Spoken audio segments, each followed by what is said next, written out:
تدعيك ولا تجدهم يكون محاربوك كلا شيء وكالعدم. ثم عايزك تقول لي لماذا اصطفى الله مريم؟ بيقول القرآن في صريح العبارة: وإذ قالت الملائكة يا مريم إن الله اصطفاك وطهرك.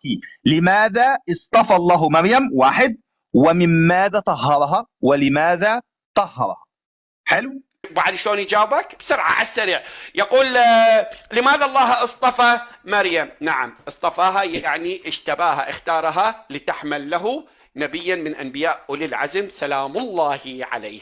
هذا اثنين جاوب. هل ممكن انك تقول لي من جديد لماذا طهر الله مريم؟ ما سبب من تطهيرها؟ هل اللي كانوا قبل طهرهم الله من أجل أن يأتوا بالأنبياء؟ هل أم موسى طهرها الله وذكرها في الإسلام من أجل أن يأتي موسى؟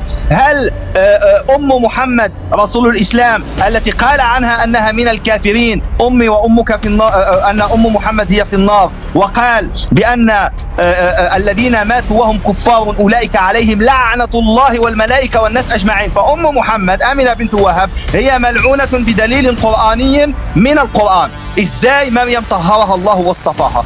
قل لي بقى لماذا اصطفى الله مريم لك لماذا طهرها؟ قلت لي عشان يجي منها أولو العزم من الرسل، لتحمل له نبيا من أنبياء أولي العزم سلام الله. طيب يا أستاذ، خذ لك بقى قنبلة بأن أولو العزم من الرسل يقول بأنه صلب على خشبة، فأنت كده بتؤكد بأن المسيح الذي هو من أولي العزم صلب وقام.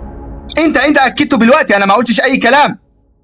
انت بالوقت بتاكد بان اولو العزم من الرسل هو منهم المسيح وصلب على خشبه. طيب